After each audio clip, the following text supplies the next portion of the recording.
install a package of bees and talk through the components of a hive, and really just give you kind of a broad, demonstration on beekeeping and getting started with beekeeping. I'm not going to be able to answer any questions, so apologize in advance. I don't have a way to see the questions coming in, so those that may post questions, I will respond after the video. So if you got a question, don't hesitate to post it. Just make sure that you post it, and I'll go back in after the video or the live event and answer your questions, whatever they may be. And hopefully you'll learn a lot here. Those that are beekeepers probably know everything that I'm going to say. So definitely, appreciate if you keep those comments to yourself, because we're all beekeepers. We all have different ways of doing things, but definitely always appreciate the feedback. Those that are not beekeepers and that are interested in getting involved in the craft of beekeeping, hopefully you'll learn something today, get a little bit of an exposure on how we set up a colony in our apiary, and maybe if you want to get involved with having bees in your backyard, I'd be happy to help you. Check us out on our website at www.bohemiabees.com, or follow us on our Facebook page. You probably found this live event on our Facebook page, so you probably already are following us. But we also have a YouTube channel that has videos like this that give demonstrations on how we do things. So let's go ahead and get started. I'm going to kind of walk you through the components of a hive, talk a little bit about bees in general. I won't get into like the anatomy or any of the other types of things that I would explain in any type of a class or any type of an education setting, but hopefully you're going to get some information out of this. So the standard package of bees is how most beekeepers who are getting started get bees in their apiary, or in their for them to be able to install in a colony. There are other ways to get bees as well. Naturally, you could catch a swarm. You could do a cutout. It was where bees have found themselves a colony or relocated themselves inside of a building or a structure, and you have a cutout to do it. Those are very complicated, very messy. You've got to have a lot of tools, a lot of experience to do those, so I recommend not doing that. Catching a swarm, if you have a swarm box put out, you can catch it that way. And I have other videos that show you how to set up and build a swarm trap. We just recently did a video on that and how to set it up. So check those out on the YouTube channel. This is a package of bees. This is really how I started getting into beekeeping about 5 years ago. And it's really just a package of bees. There are 3 pounds of bees that are in this box. And I know it may be hard to see, but there's a can in the middle. And that can has feed in it. So there's some holes in the bottom that the bees are feeding off of that can. There's about 3 pounds of bees in here. And yes, there are some dead bees in the bottom and crawling around in transport. Some of them don't make it, but that's why we're going to relocate them into a colony so they can start to thrive. There is a queen in here, and we'll show you how we get to that queen. She's in the middle of this cluster. This is not her bees, and what I mean by that is she didn't actually produce this colony of bees. She's from another colony. She was recently mated, stuck in here in a small cage. You will see that in a second, and they're just getting used to her. If she wasn't in that cage, they might kill her because they're not their queen. So her pheromones, where bees communicate, one way bees communicate, are what's spreading through this cluster of bees. Imagine, if you will, this is a swarm that you see on a tree limb near your house or somewhere, and that's what we've caught. But they're contained in a box. They're about 3 pounds of bees, and we're going to show you how we put them in this colony. So, very quick, I'm going to set the bees to the side just so that they're not getting too much wind until we put them in. It's a little bit windier of a day today. When you're installing bees, naturally you want it to be at least close to 50 degrees or higher. If it's too cool, they won't break cluster, or they're in sort of a warming cluster. It's probably not a good thing to install the bees in that cold weather, but we've got about 50-degree weather here, a little bit more wind, as you can see by the smoker, than we want. But we've got to get these bees out of that box and in their colony so they can start to thrive. It is springtime, so typically you install your bees in the spring. If you're starting to get into beekeeping and you want to do that, I would recommend not starting necessarily right now, unless you've already done your planning up to this point, and then just getting bees right now is a perfect time. If you're thinking about getting into beekeeping, I'd recommend to take this spring and this year to plan. Do everything you need, get your equipment ready, get everything in place, identify where you're going to get your bees from, and then actually get your bees next year in the spring. When you do get colonies of bees, I always try to recommend 2 colonies of bees. Right? We're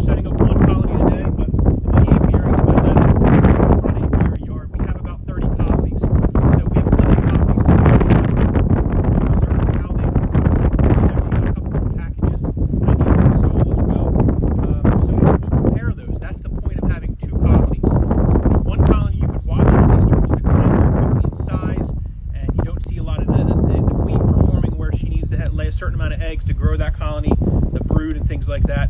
That's where you can start to identify if you've got a problem, right? Volume of bees is always a good indication as to whether you have a problem. A colony should be growing, not reducing, unless it's the wintertime. So basic components of beekeeping. We'll talk about the hive in a second, but some tools that you're going to need to have ready when you install your packages. Naturally you want to have a bee suit, right? You don't want to do this with t-shirts and short on unless you're experienced.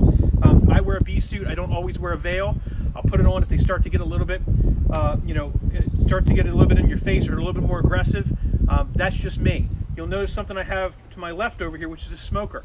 This is just a standard bee smoker that you would use to calm the bees, right? I don't always use a smoker, but I try to when I can.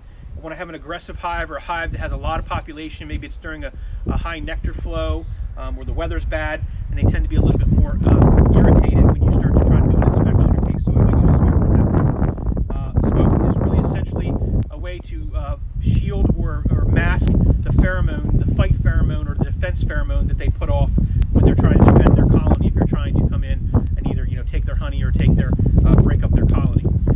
So that's why you use it, right? It also is a primal instinct that if the bees have that sense of that smoke, it feels like a forest fire. It's kind of ingrained in their genetics to actually go in and gorge in on honey. So they're rushing on the frames, they gorge on honey, and they essentially get drunk with honey. So it's kind of funny. That's really the reaction that smoke has on bees in addition to masking the pheromones. So that's why we use a smoker. The hive tool is also something you need to have. You can also get a bunch of other tools. There's frame grips. There's a few of those brushes and things that you can get. You see with the starter kits. It's always good to have those. You won't see me use them as often because actually I've been working with bees for about 5 years now, so I know what I need to use and what I don't need to use. And at certain points I do use those tools. So they're not useless. They're just not necessary every single time. So setting up your colony, the other thing that we have today is a bottle of sugar water. So sugar water is the closest thing that mirrors nectar. There is a nectar flow right now. There are flowers out, tree flowers, and also some dandelions are popping. But you want to make sure that you get these bees established and moving forward. So we're going to feed them. We won't show that necessarily on this video, but we will put some feed in here just to give them something as they're starting to establish themselves. They need that to draw out comb, and we'll talk about that in a second as well. But this is a 1-to-1 sugar ratio, essentially 1 part water, 1 part sugar. Dried, granulated white sugar, table sugar you get at the store. It's mixed up into the spray bottle, and we'll show you how we use that when we install the package. So let's move into the components of the hive. Again, if you have any questions, feel free to post them in the live event, and we will answer them afterwards. The main component of a hive, it starts at the bottom up, right? You've got to have a good foundation. That foundation you see here is a solid stand that we've built. It's made out of good, solid, strong lumber, 4x4 legs. We've built this such that it's up off the ground. It doesn't need to be up off the ground. You can put them on pallets or cinder blocks or just slightly off the ground. The reason why we try to keep ours about knee height for us is as we work the colony, it's not a lot of bending over, right? But as you have to keep in mind that when you put this on and you have honey supers, which are another box that you'll use for honey, it could get pretty hot. So you got to keep that in mind when you build your stand.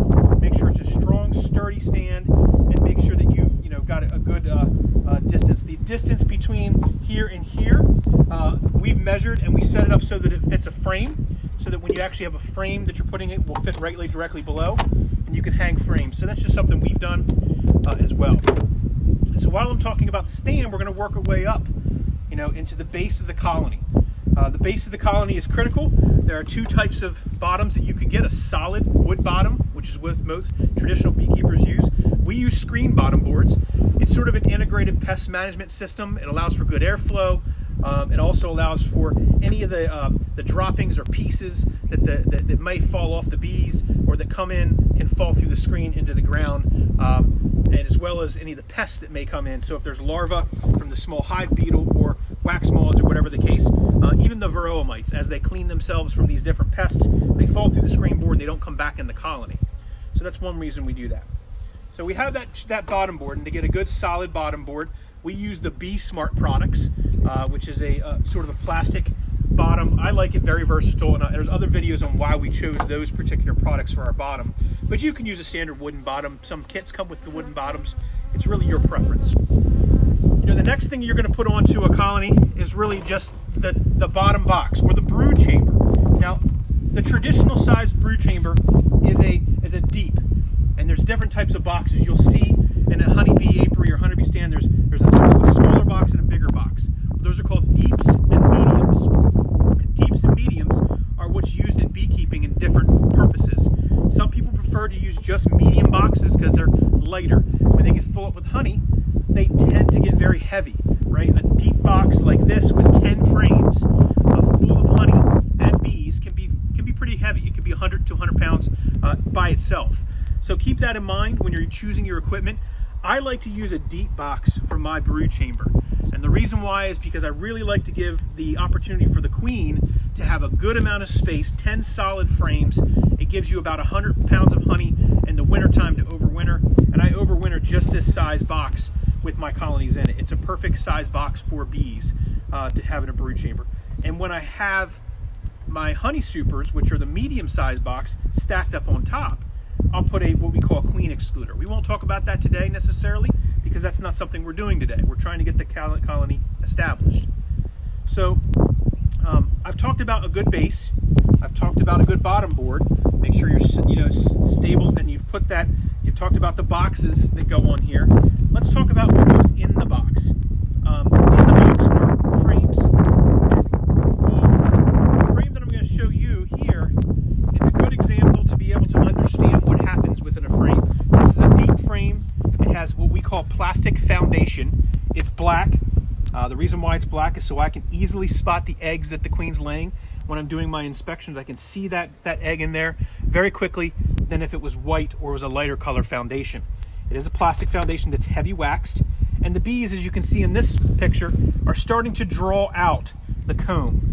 At about 12 days, bees produce wax out of their abdomen. They chew it off, and then they actually regurgitate it and spit it out into the hexagonal structures you see here. It's the perfect amount of space. It's the perfect shape in nature. It's why bees create honeycomb, because if you had circles or any other shape, it wouldn't utilize the space as best as possible.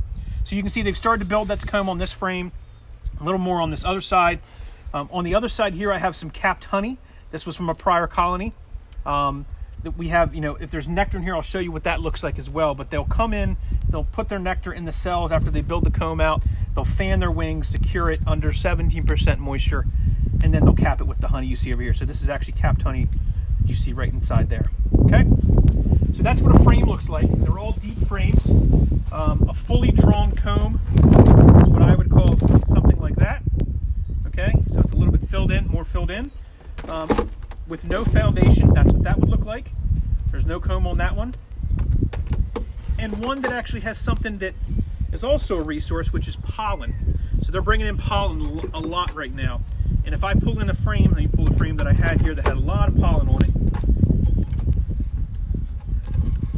This is a heavy one. This is nectar and pollen and honey. So in this frame, you can probably see lots of different colors, light yellows and greens. There's again capped honey up here. There's some uncapped honey in throughout here, but this whole frame is filled with pollen. This is a resource frame. It's very heavy. They've got pollen and nectar on this side. The glistening that you see is the nectar that's uncapped. The capped is the capped honey, and that's what they would use when it's finally ready to be stored. And then, of course, naturally you can see this does not have foundation in it. If you notice, it is open. So they've built this comb all the way out, and that's a solid piece of comb that goes all the way through. Just a different way to produce a frame within the colony. When you're setting up your colony, if you're a new beekeeper, you're not going to have drawn comb. You're going to have frames that look like this, right? So you're going to make sure that they're heavy waxed with natural beeswax, and you're going to let the bees go to work on them. You're going to make, but if you do have the combs with drawn comb or frames with drawn comb, that's going to give them the edge they need. It's going to give them, a lot more of a head start to get established. So if you can get a local beekeeper and you can buy some drawn comb from him, some frames that are already set up, or any resource frames that are maybe left over, that's always a good thing to have. So make sure you look for that when you're trying to establish your colony. Looks like we have a visitor already from another colony. There's a little bit of probably some honey and nectar, or honey from the prior frames being used, so they're attracted to that pretty quickly.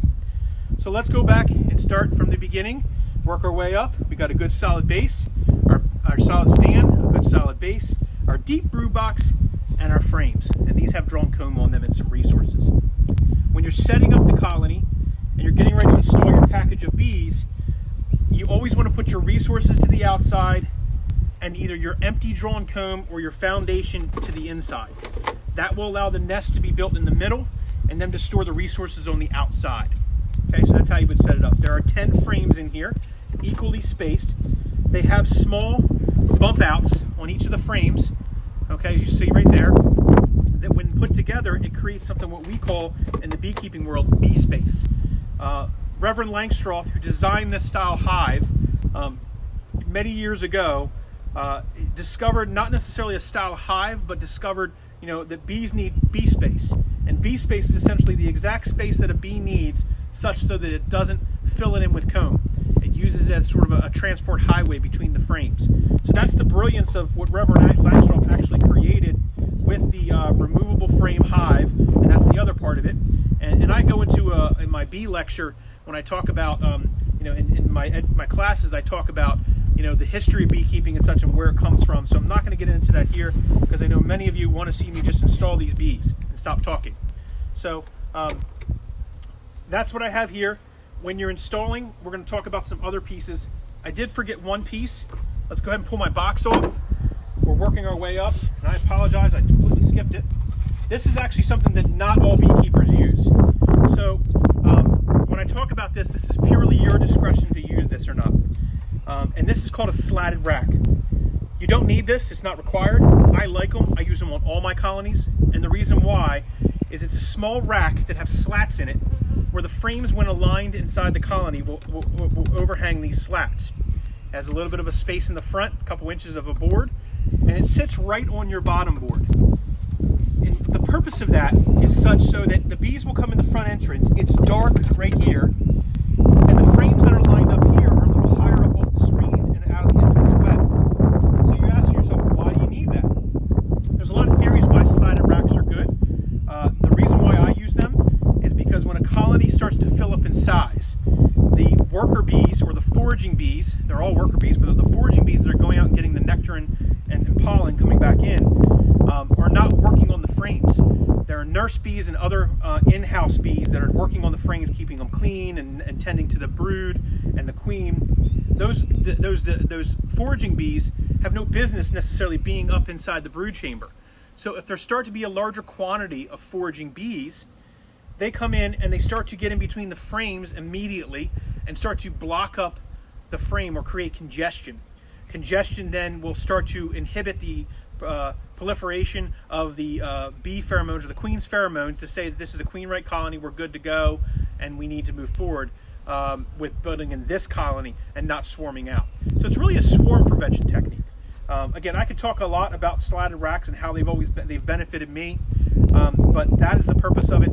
You can get that, and all of the stuff I'm showing you today, in addition to a honey super and a queen excluder, I sell as a kit, as a starter kit. If you're interested, definitely check on my website and also on my Facebook page, or send me a message and I can get you a starter kit if you're looking to. It gives a lot of all these components, except for the drawn comb, of course.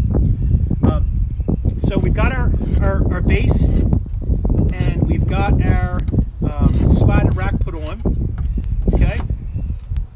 The next thing we're going to put on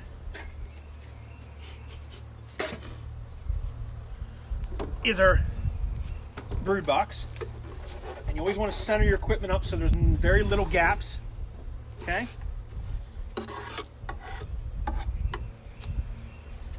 And then we're going to remove some frames. We're going to start the install. I take out the middle 5 frames.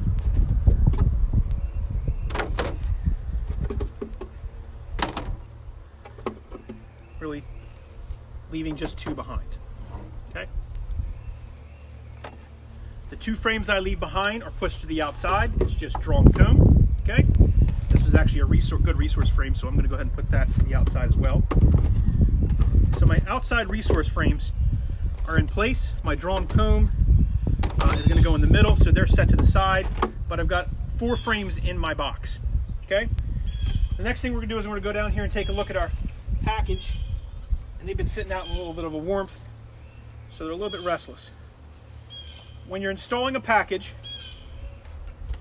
it's a small box with a lid on the top. Okay. The first thing you want to do is pull that lid off. The bees will not come out. There's a can in the way. Okay? You want to hold on to that lid though, because it's going to be needed here in just a second. Okay? The next thing you're going to need to get is I always clear off the staples so that they're not in my way as I'm trying to move. The bees will want to get out. Trust me. So I need to get the queen out of here first.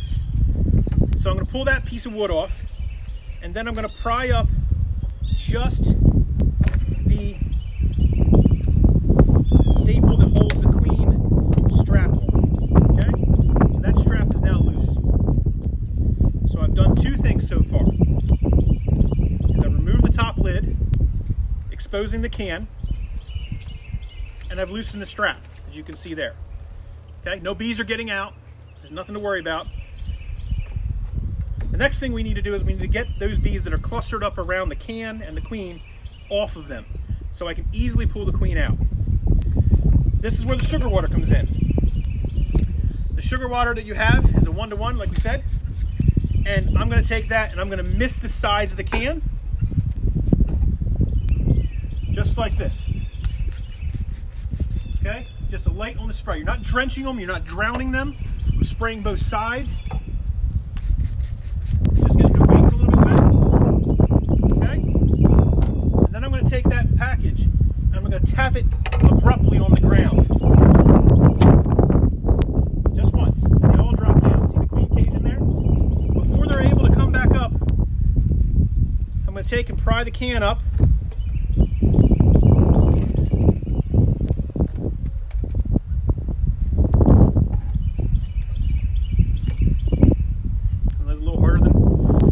Said than done.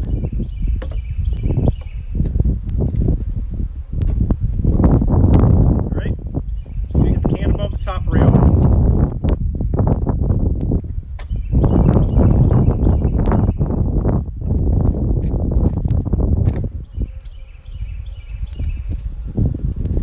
Keeping sure that you don't drop that queen inside.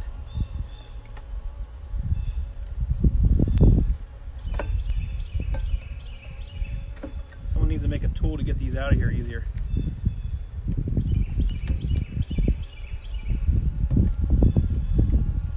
Alright, so once you get a grip on the can, okay, you're going to shake it slightly to get them to come off, and you're going to grab the strap where the queen is. Shake it on the inside of the box before you come out, okay, so to get the bees off of it, and put your can out as well. Put your lid on. Okay? Okay, so we got our queen. We pulled our queen out. And let's take a look. Alright, I don't know if anybody can see this very well. We'll come a little closer. Alright, so in that cage, you have a queen cage with fondant on the right hand side. You'll see that over here. Okay, and on the left inside, and you can probably see here, I'll try to point her out to you if you can't see her or not, but she's the bigger looking bee in the back there. She's got a longer abdomen, and she's got 1, 2, 3, 4, 5 attendants. Attendants are actually her bees. They came from her colony. They know her, their pheromones and her, they're all connected, so they're attending to her. They're taking care of her while she's in there and until she is released. So the way we release that is on this side, there's a plug that you could immediately release her and pull that plug out. And there's a plug on this side. You pull that plug out, and we'll show you how we do that, and that exposes a tunnel for the bees to come in and start to eat away at that fondant. It's sugar fondant, and they're already eating it from the inside, and they're going to start the other bees, the thousands of bees that are in that colony, will eat that from the outside. And in the duration it takes, probably 3 to 5 days for them to do that, they've then worked their way through the tunnel and release the queen. Her pheromones have then been able to proliferate through the colony, and they'll be able to actually, continue on and not, kill her as if she's foreign to her colony or to the colony. So that's how you essentially, work through installing a queen over a period of time. So let's go back over here. We're going to take her, put her in her side pocket. Okay. And let's work on putting these bees in. Again,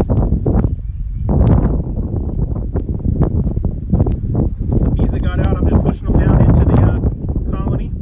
Okay. This is their new home. They've not oriented to this colony. So the one thing you want to be careful is you want to put these bees directly in this colony where there's comb, and then put the queen right inside it. And the purpose of doing that is to ensure that they know this is their home. You put the lid on, and we'll talk about that in a second, and they'll start to establish this is where they need to go. And we'll talk about that. For now, this jar is pretty darn still full, and I might punch another hole or two in this, but I'll put this back in the colony. Right now I've got my package of bees, as we saw here. Let's get them out of here.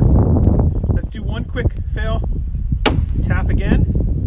Okay, and since we're going to be putting bees out and they're going to be flying around, I'm fine with it, but just so I'm showing proper practice, I'm going to put my veil on. I don't like to get stung in the face. I have gotten stung a lot. People ask, how often do you get stung? I get stung all the time.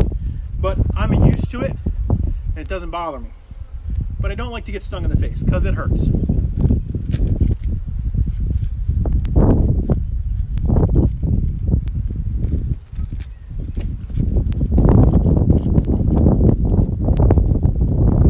putting your veil on or your jacket on, you want to make sure you got no little holes or crevices for them to find a way in. Because nothing is more panicking than if you have some aggressive bees and find a little hole in your veil, right?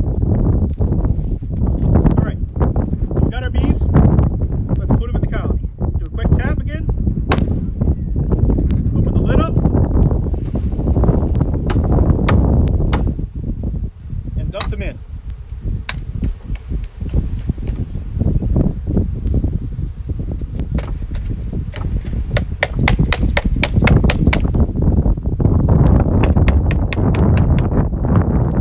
I'm going to do a quick tap at the bottom. And then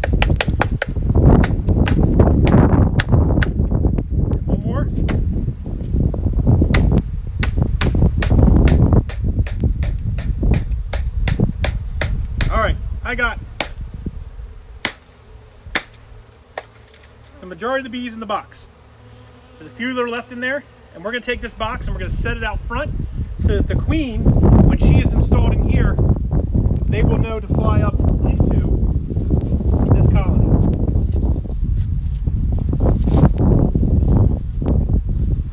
Alright, let's take a look at what this looks like. I'm going to see if I can, without making the camera too bumpy, I want to show everybody what it looks like.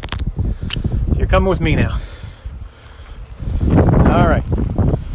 So in this, we've got the 4 frames on the outside. We've dumped all these bees in, and you can see they're already starting to climb up on the comb, the drone comb, and saying, this is our new home. Lots of bees, that buzz. Listen to that buzz. Isn't that an amazing sound?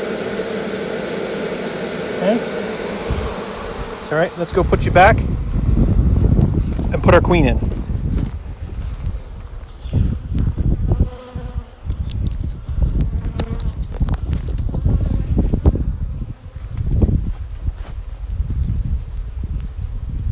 The other thing that I like about those slatted racks that we put on the bottom is that the bees can fall through into the slatted rack, or any dead bees can fall through, and they don't kind of jam up the bottom of the frames, and you don't end up squishing a lot of bees when you're pouring them in. All right. So they're doing their business.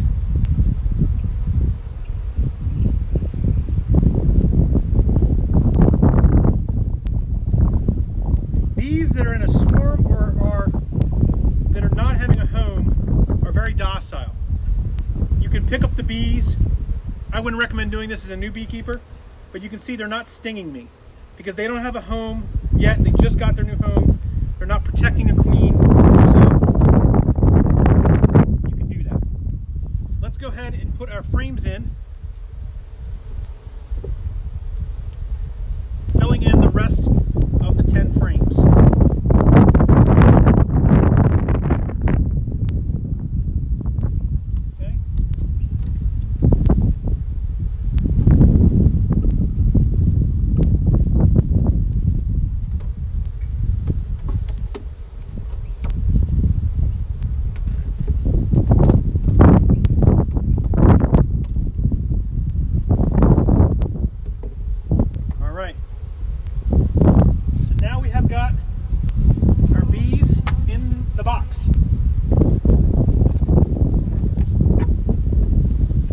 Doing now is I'm just tightening the frames together, centering them, giving the proper bee space. Okay? And I'm going to mess that up anyway because I'm going to put the queen in, but I always try to adjust it first. Okay? So let's go ahead and install the queen.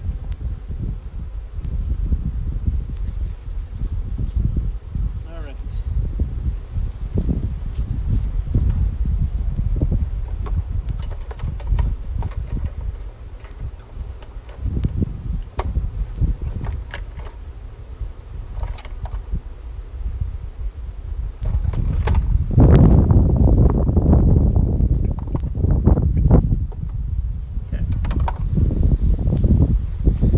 So my queen is in my pocket. She's good to go. That strap is completely fine. You don't need to worry about doing anything with that.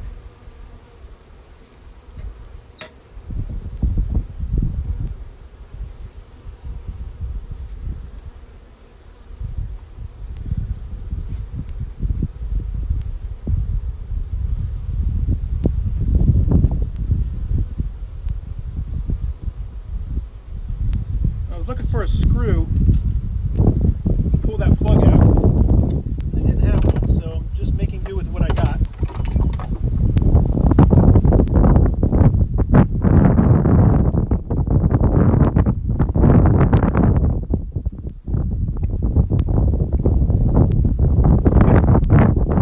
So I'll show everyone again. There's my queen in there. Okay? Inside. And I pulled this little plug out of here, and there's now exposes the fondant for them to start to eat through. Okay?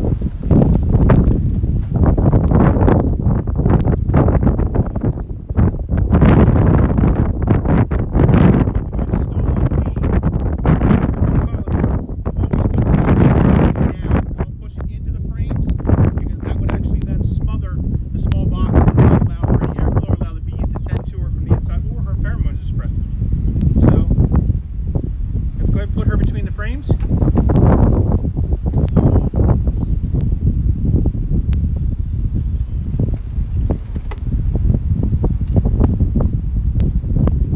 I'm going to make a switch of a frame that has no drawn comb yet.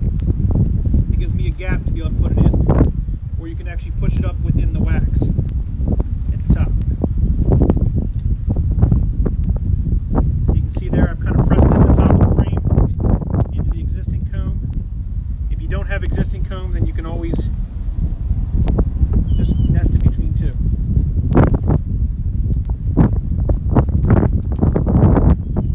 Really not cooperating here for me. You want to put her in the middle. There we go.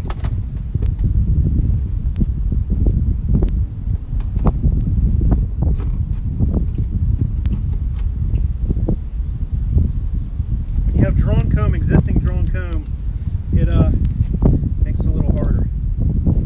And you know what I'm going to do? I'm going to set her on top of the frames. So I'm going to roll it because that comb, I usually don't have fully drawn comb to work on. It's not letting me do it. So I'm going to take her and I'm going to take and push and set her in the middle. Okay? Facing down.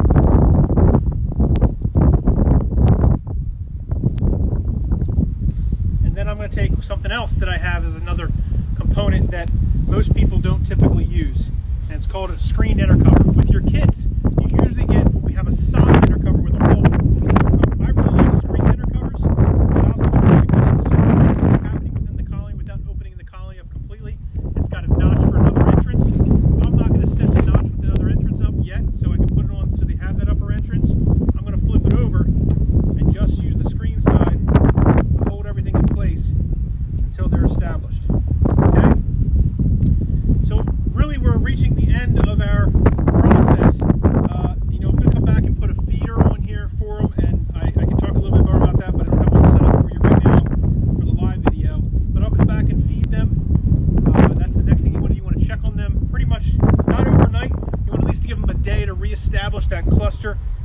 where the queen's at, and allow them to kind of start to understand that they're a colony, that the queen is their queen, and they can move forward.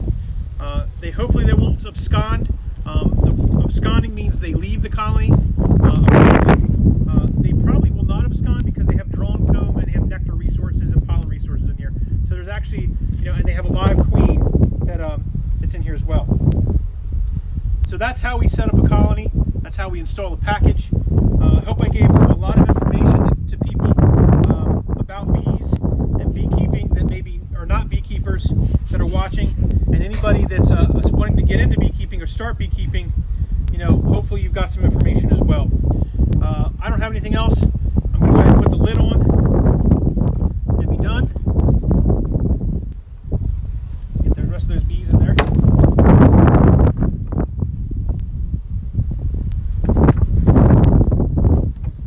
And we're good to go. So we've got a colony. Establish a colony. Package of bees. Definitely takes only about 20 to 30 minutes to do this, but it took a little longer because I was doing the live video. Again, post your questions and I'll be happy to answer them. And the only other thing I would say is that when you're setting up a colony like this, naturally I talked about feeding. There's a lot of other things you want to do. You don't just put them in there and forget them. Beekeeping is not about a box of bees that you put in place and you go harvest the honey. There's a lot more to it than that. What I would say is that if you're interested in beekeeping, definitely do your research, your reading, look online. There's a lot of resources. I have resources on my channel, my YouTube channel, as well as my Facebook page. I give classes that helps you walk through the entire management of bees, getting exposed to bees, the history of bees. There's a lot of information, there's a lot of unique information about these amazing insects. They're very critical to us. They're pollinators that help our plants, that help our agriculture flourish. They definitely play an important role in our society that most people don't realize. Bees are definitely in decline, but I think doing things like I'm doing and that others are doing, beekeepers are helping the continuance and keep those the pollinators alive and thriving. Else to talk about, so I'm going to end the live video. The last thing I'll probably mention is that if you're using metal wraps top cover or telescoping cover, these are the Bee Smart products. I recommend you put something heavy on the roof. Right? So if you have a small paver brick or a brick, you can go ahead and set that on there, and that'll keep it from flying off. We've actually gone through pretty rough winters and wind going across my apiary, and a brick like that, so you don't need to worry about it. Make sure your stand is stable as well. That's all I have. Hopefully everyone learned something today and enjoyed watching me install a package of bees at Bohemia Apiary. If you have any questions, definitely post them in there or send me a message offline and we can talk more. I try to cover a lot in a short amount of time. But thank you again for watching. I appreciate everything, all the support.